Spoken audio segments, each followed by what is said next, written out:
సంవత్సరాల తరబడి government job కోసం వేచి చూస్తున్నారా? కేవలం 8 నెలల్లో మీ కల నెరవేర్చుకోండి. వెంటనే కింది నెంబర్స్‌కి కాల్ చేయండి.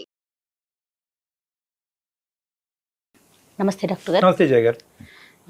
గంగా భవాని అని ఒక మెయిల్ నేను చూశానండి. సో మనకి మాట్లాడటానికి రెడీగా కూడా ఉన్నారు. ఒకసారి కాల్ చేసేస్తానండి. తప్పకుండా. ముందుగా నేను చేస్తారా మీరు కాల్? నిన్న నేను మాట్లాడానండి, ఎందుకంటే కొంచెం పనుల మీద హడావుడిలో ఉంటారు కదా. సో ఒకసారి కాల్ చేస్తామండి అని బ్రీఫ్ గా కొంచెం టైమింగ్స్ ప్రిపేర్ చేసి ఉంచుతున్నానండి. అప్పటికప్పుడు అనేసరికి వాళ్ళకి ఇబ్బంది కదా కళ్యాణ్ జీ. కరెక్ట్.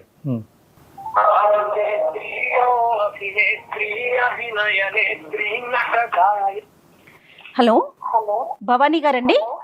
భవానీ గారండి, నేను సుమన్ టీవీ అందమైన జీవితం ప్రోగ్రామ్ నుంచి అండి. భవానీ గారు ఫ్రీగా ఉన్నారా? మాట్లాడొచ్చా? రైట్. నాతో పాటు డాక్టర్ కళ్యాణ్ చక్రవర్తి గారు కూడా ఉన్నారు. ఒక్కసారి మాట్లాడండి. ఓకే అండి, మాట్లాడండి. ఏంటి భవానీ గారు చాలా డల్ గా మాట్లాడుతున్నారు? ఏమ్మా? నా భర్తని చాలా బాధ పెట్టాను సార్. నా భర్త గారు ఇల్లు విడిచిపెట్టి వెళ్ళిపోయారండి. అయ్యో, ఏమైందమ్మా? ఎక్కడి నుంచి మాట్లాడుతున్నారు మీరు? నేను రాజమండ్రి నుంచి మాట్లాడుతున్నానండి.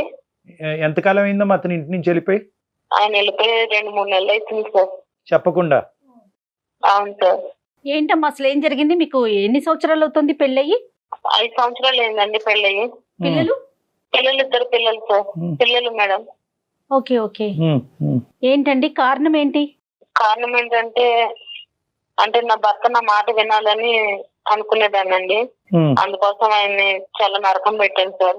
అందుకని ఆయన ఇంట్లోంచి వెళ్ళిపోయారండి ఒక రోజు చెప్పా పెట్టకుండా. మాట వినటం అంటే ఏంటండి భవానీ గారు? అంటే ఇప్పుడు మా తోటకోళ్ళు చుట్టుపక్కల వాళ్ళు చెప్పడంతో నేను భర్తని గ్రిప్ లో తీసుకోవాలి, మన మాట వినాలి, అక్కడ మా అత్తయ్య లేకుంటే ఆడపడుచు వాళ్ళ మాటలు వినకుండా నా మాటే వినాలి అనేసి నేను ఆయన్ని బాధపెట్టడం జరిగిందండి.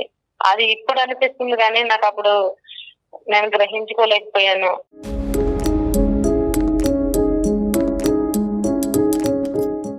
నా పిల్లల్ని చాలా బాగా ఎంతో ఏడుస్తున్నారండి. నేను కూడా ఎంతో ఏడుస్తున్నాను, ఎందుకంటే ఇల్లు విడిచిపెట్టి వెళ్ళిపోయారు కదా. ఇక్కడి వరకు వచ్చేంత వరకు అర్థం కాదమ్మా మనకి. కానీ ఏంటమ్మా, ఏ మాటలు చెప్పేవారు, ఏం వినేవారు, ఏం అడిగి అతన్ని హింస పెట్టేవారు? ఆయన ఉన్నప్పుడు పొద్దున్నే లేచి టీ కూడా పెట్టేదాన్ని కాదండి. అంటే నా మాటే వినాలి, నాతోనే ఉండాలి, నేను చెప్పిందల్లా చెయ్యాలి అనేసి. ఇలా ఉండమని మీకు ఎవరు చెప్పారండి?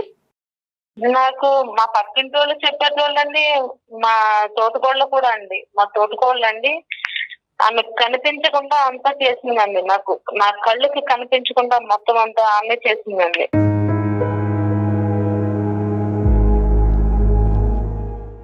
ఆ మాట వినే నా కాపురాన్ని ఇంతవరకు తెచ్చుకున్నానండి. కదమ్మా, ఇప్పుడు నీ ఇంట్లో ఏంటి లెక్క అన్నది నీకు బాగా అర్థం అవుతుంది కదా. 5 సంవత్సరాలు 2 పిల్లల కన్నా నువ్వు అసలు నీ భర్త ఏంటి, అతని ఇష్టాలు అయిష్టాలు ఏంటి, ఎక్కడ ఎండగట్టచ్చు, ఎక్కడ అడగచ్చు, ఎక్కడ అడగకూడదు అనే ఎస్టిమేషన్ నీకుండాలి కదమ్మా.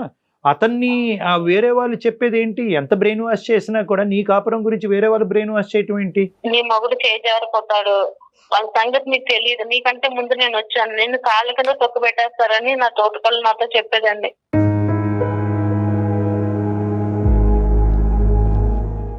ఇలా చేస్తాను నీ మొగుడు నీకు నీ మాట వింటాడు, లైన్ లోకి వస్తాడు అని చెప్పేసి అనేది. అంటే నా మాటే వినాలని, నా మాట నీ గ్రిప్ లో పెట్టుకోయి. 4-5 సంవత్సరాలు అయింది పెళ్ళయి, చూడు నా మాట ఎలా వింటున్నాను.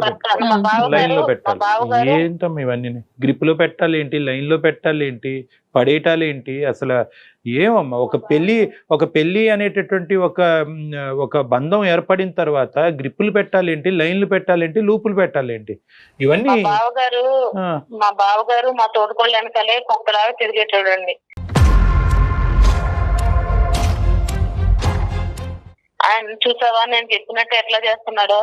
5 ఏళ్ళు ఏంది నువ్వు ఇంతవరకు కూడా నీ మొగుడిని గ్రిప్ లో పెట్టుకోలేకపోయావు, చెప్పు చేతల్లో పెట్టుకోలేకపోయావు. ఇలా ఉంటే నేను చెప్పు కింద తొక్కు పెట్టేస్తుంది. నీ ఆడపడుచు అత్తగారు కూడా ఫస్ట్ లో నన్ను కూడా ఇంతే బాధ పెట్టారు. నేను ఇప్పుడు చూడు ఎట్లా ఉన్నాను, ఎంత హ్యాపీగా ఉన్నాను అంటే ఆ మాటలు తినేసి నేను ఇంతవరకు చేసుకున్నానండి. కాదండి, మీ భర్త వల్ల మీరు ఎక్కడైనా ఇబ్బంది పడ్డారా వాళ్ళ మాటలు వినక ముందు? నా భర్త వల్ల ఇబ్బంది ఏం పడలేదండి. చాలా హ్యాపీగా ఉండేవాళ్ళం, చాలా సరదాగా ఉండేవాళ్ళం, నవ్వించేవాళ్ళు, బయటికి వెళ్ళేవాళ్ళం, చాలా పచ్చగా ఉండేవాళ్ళం అండి. బాధపడతావేమో అనే భయంతో ముందుగానే గ్రౌండ్ ప్రిపేర్ చేసుకున్నారు మీరు. అది మీ దరిద్రం అవునండి. కదమ్మా, ఇప్పుడు వీళ్ళందరూ ఇలాగ నీకు ఈ విధంగా చెప్పటం వెనకాతలు ఏమన్నా దురుద్దేశం ఉందా, లేదంటే వాళ్ళు మంచి కోరే చెప్పారా నీకు? మంచి కోరినట్టే నమ్మించిందండి. నా మంచి కోసమే చెప్తున్నారని వినే కదండి నా కాపురాన్ని పాడు చేసుకున్నాను నేను. అంటే ఇప్పుడు 2 నెలల క్రితం అతను వెళ్ళిపోవటంతో వీళ్ళందరూ ఆనందపడుతున్నారా? వీళ్ళందరూ ఆనందపడుతున్నారు. నా తోటకోళ్ళు నాతో మాట్లాడట్లేదండి. చాలా మాట్లాడినా కూడా చాలా చులకనగా చూస్తుంది ఇప్పుడు. కదా, ఎక్కడున్నారమ్మా మీ ఆయన? ఎక్కడున్నారు? పోలీస్ కంప్లైంట్ ఏమన్నా ఇచ్చారా? ఎక్కడున్నాడు? ఎక్కడ వాళ్ళ ఇంటికి పోయాడా? ఎక్కడున్నాడు? ఇంతకు ముందు ఒకసారి అలాగే వెళ్ళిపోయారండి, తిరిగి వచ్చారు. అప్పుడు నేను మాట్లాడలేదు. పిల్లలతో ఫోన్ చేపించి మాట్లాడితే వచ్చారు. ఎక్కడున్నా అంటే ఏం చెప్పలేదు, వచ్చారు. ఇంతకు ముందు ఇప్పుడు వెళ్ళిపోయిన తర్వాత నేను ఇంకా ఫోన్ చేయలేదండి. యోగక్షేమాలు తెలుసుకోవాలి కదా, అతను ఎలా ఉన్నాడు, అసలు ఉన్నారా అంటే సారీ ఆయన ఉన్నారో లేదో అని భయం అండి. ఒకప్పుడు ఎంతో సంతోషంగా ఉండేవాడు అండి. ఆ మాటలు ఎంతో నాశనం చేశాడు.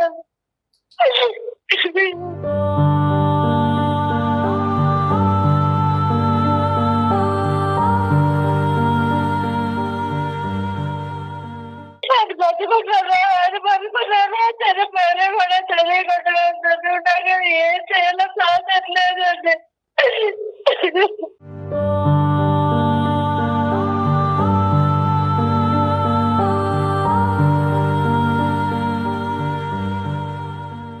భవానీ గారు, ఫస్ట్ ఒక్క నిమిషం అమ్మ, ఒక్కసారి నిన్ను కంట్రోల్ చేసుకున్న ఒక్క మాట ఆలకించు. ఇప్పుడు ఏ కారణం చేతి జరిగింది అనేది ఫస్ట్ ప్రయారిటీ కాదు, దాని గురించి మనం మాట్లాడుకుందాం, అది సెకండరీ. ఫస్ట్ ప్రైమరీగా ఏంటంటే అతని యోగక్షేమాల గురించి తెలుసుకోవాలి. అతను ఎక్కడున్నాడు, పోలీస్ కంప్లైంట్ పెట్టాలా, వాళ్ళకి చెప్పాలా, నువ్వు ఎటువంటి సపోర్ట్ తీసుకోవాలి, ఎవరికి ఫోన్ చేయాలి. ఇప్పుడు వరకు అతనికి నువ్వు ఫోన్ చేయకపోవటం ఏంటమ్మా? ఆయన మాటలు విని అతన్ని ఎంత బాధ పెట్టారంటే, వచ్చిన దగ్గరకు వచ్చినా కూడా అన్నం కూడా పెట్టేదాన్ని కదండి. ఎంత బాధ పెట్టా నాకు ఇప్పుడు అర్థమవుతుందండి. మనిషి దూరం అయ్యాక ఆలోచిస్తే నేను ఎంత మూర్ఖంగా ఉన్నానో నాకు ఇప్పుడు అర్థమవుతుందండి.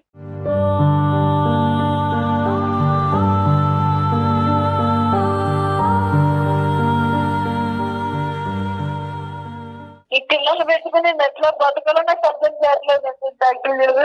అమ్మ, ఇప్పుడు ఫస్ట్ అండ్ ఫార్మోస్ట్ అతను ఎక్కడున్నారు, ఎలా ఉన్నారో దాన్ని కనుక్కోవటం అనేటటువంటిది ఇంపార్టెంట్. అది మీరు కనుక్కున్నా మాకు అతని నెంబరు, అతను వాళ్ళకి సంబంధించినటువంటి వాళ్ళ నెంబర్ ఇచ్చినా కూడా మేము కూడా మా టీం ద్వారా మేము కనుక్కునే ప్రయత్నం చేస్తాం. ఇప్పుడు అతను వెతికేటటువంటి ప్రయత్నం, అతను వేరే అబౌట్స్ ఏమైనా తెలిసినాయా, దానికి మా సహకారం ఏమైనా కావాలా అని అడుగుతున్నానమ్మా. అవునండి డాక్టర్ గారు, ఆయన ఎక్కడున్నారో తెలియలేదండి. ఫోన్ నెంబర్ ఏమవుతుందండి, కాల్ చేసి ఏమొస్తుంది ఆన్సరు? కాల్ చేస్తే నాకు రెస్పాన్సిబుల్ అవుతుందండి. ఓకే, మరి పోలీస్ కంప్లైంట్ ఇవ్వాలి కదమ్మా. అతను క్షేమంగా ఉన్నారా అమ్మా? ఇచ్చామండి, ఇచ్చానండి. అయినా సరే ఏమేమి నాకు ఆచూకీ తెలియలేదు. వాళ్ళ పేరెంట్స్ కి తెలిసిందా, వాళ్ళ కుటుంబ సభ్యులకు తెలిసిందా ఈ విషయం? తెలిసిందండి. అందరూ నన్నే తిట్టుకొస్తున్నారండి. ఎందుకంటే అతను అంటే ఇంకా ఏమి న్యూస్ లేదమ్మా ఎటువైపు నుంచి కూడా? లేదండి, ఏం ఆచూకీ లేదనండి. ఆచూకీ లేదనే కదండి నేను మెయిల్ చేసింది మీకు. మేము మా సోర్సెస్ ద్వారా కూడా మేము కనుక్కునే ప్రయత్నం ట్రై చేస్తామండి మా టీం ద్వారా.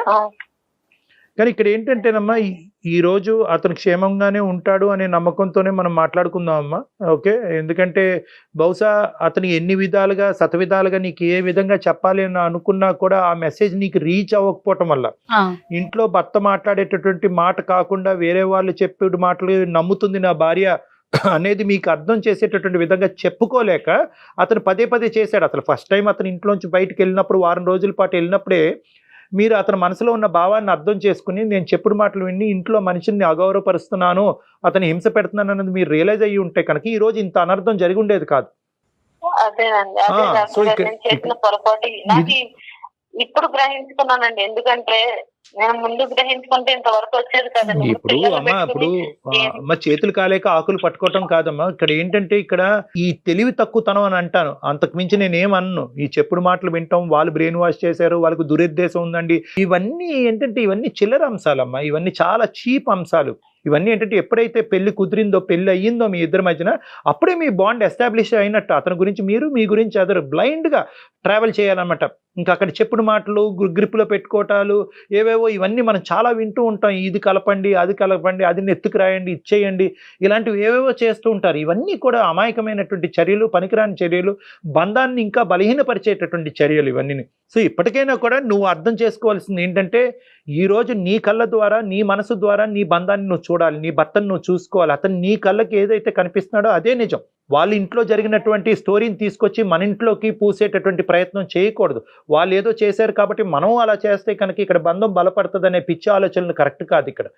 సో ఇక్కడ నీ గురించే చెప్పట్లేదు, ఇది ఇలాంటి సంఘటనలు జరగకముందే అటువైపు ఇంకెవరైనా కూడా మన వాళ్ళు ఈ కార్యక్రమం చూస్తుంటే కనుక వాళ్ళందరికీ కూడా, అటువంటి ఆడవాళ్ళందరికీ కూడా, అటువంటి మగవాళ్ళందరికీ కూడా మనం చెప్పే మెసేజ్ ఏంటంటే, మీ కళ్ళ ద్వారా ఈ బంధాన్ని ఎలా అయితే చూస్తున్నారో, మీ కళ్ళ ద్వారా మీ పార్ట్నర్ని, మీ మనసు ద్వారా మీ పార్ట్నర్ని ఏదైతే చూస్తున్నారో ఆ అసెస్మెంటే కరెక్ట్. ఎవరైతే బయట నుంచి వచ్చి మా జీవితం ఇలా జరిగింది, అప్పుడు మేము ఈ చర్య తీసుకోవటం వల్ల మేము జాగ్రత్త పడ్డాం, లేదంటే ఇన్వాల్వ్ అవ్వటం కరెక్ట్ కాదు. అదొకటిని, మేము ఈ చర్య తీసుకోకపోవటం వల్ల మా జీవితంలో ఈ అనర్థం జరిగింది కాబట్టి నువ్వు తొందరగా ఈ చర్య తీసుకో అంటే కనుక, వాళ్ళు మంచి ఉద్దేశంతో చెప్పినా దురుద్దేశంతో చెప్పినా అక్కడ ఫిల్టర్ మెకానిజం అనేటటువంటిది, అక్కడ వారధి అనేటటువంటిది మీ ఆలోచన శైలి, మీ ఆలోచన శైలి, మీ అనుభవాలు, మీ భర్తతో మీకు ఉండేటటువంటి బాండింగ్ వల్ల మీరు అది ఫిల్టర్ చేసి అప్పుడు మీరు ఏదైనా రియాక్ట్ అవ్వకండి. అంతేగాని వాళ్ళు ఇది చెప్పారండి కాబట్టి ఇది నేను చేసేసానంటే కనుక ఇప్పుడు సఫర్ అవుతుంది ఎవరు బాధపడుతున్నారు? మీరు, మీ పిల్లలు బాధపడుతున్నారు.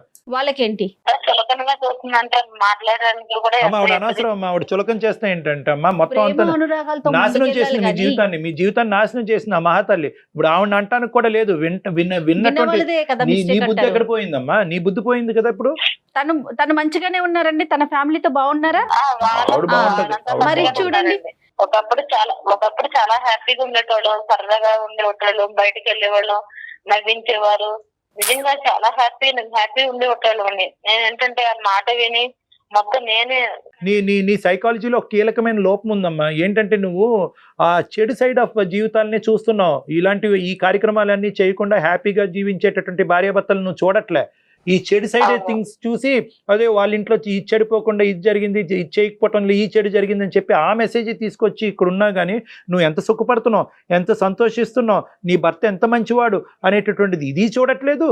ఇవన్నీ ఈ మంత్రాలు, తంత్రాలు, ఈ మాయలు, ఈ మసిపూసేటటువంటి కార్యక్రమాలు లేకుండా ఎంతమంది భార్యాభర్తలు హ్యాపీగా బతుకుతున్నారని ఆ సైడ్ ఆఫ్ ద థింగ్ కూడా నువ్వు చూడట్లేదు. సో నీ సైకాలజీలో ఏంటంటే నువ్వు చూసే విధానంలో మార్పు రావాలి. ప్రేమ, ఆప్యాయత, మమకారం, ఒకరికి ఒకరి జీవితాన్ని త్యాగం చేసుకోవటానికి మించినటువంటి బ్రహ్మాస్త్రాలు ఎక్కడా లేవు జీవితంలో. భార్యాభర్తలే ఉంటుంది కదండి భవానీ గారు. ఇప్పటికీ కూడా మీరేంటంటే, ఆవిడ ఇప్పుడు హ్యాపీగా ఉందండి, ఆవిడ పట్టించుకోవట్లేదండి, ఇప్పుడు ఆవిడ నా మొహం చూడట్లేదని చెప్పి ఇప్పటికీ కూడా నీ సమస్య ఈ స్థాయిలో ఉన్నా కూడా ఇంకా ఆవిడ పాయింట్ ఆఫ్ వ్యూలోనే నువ్వు ఆలోచిస్తున్నావు. మీ జీవితంలోకి మీకు రండి. సమాజం మీ కుటుంబం గురించి ఏమనుకుంటే కనుక మీకు అనవసరం. సమాజంలో ఎవరు భార్యలు, ఏ భర్తలు ఏ విధంగా వాళ్ళు కుటుంబాన్ని కాపాడుకుంటున్నారు, చెడగొట్టుకుంటున్నారు అన్నది మీకు అనవసరం. మీ అంశాన్ని మీ కళ్ళ ద్వారా, మీ మనసు ద్వారా మీరు అసెస్ చేసుకోండి. Individuality and independence is important. Your family is not equal to somebody's family. ఇప్పుడు ఇవన్నీ కూడా ఏంటంటే తర్వాత మీ క్షేమంగా మీ భర్త గారు మీ దగ్గరికి తిరిగి వచ్చిన తర్వాత మీరు అవలంబించవలసినటువంటి సైకలాజికల్ థియరీ అండ్ థీమ్ గురించి నేను ఇప్పుడు ముందుగానే చెప్తున్నాను. ఫస్ట్ అవర్ ప్రయారిటీ ఏంటంటే భగవంతుడి దయ వల్ల అతను క్షేమంగా మీ ఇంటికి వెనక్కి తిరిగి రావాలి.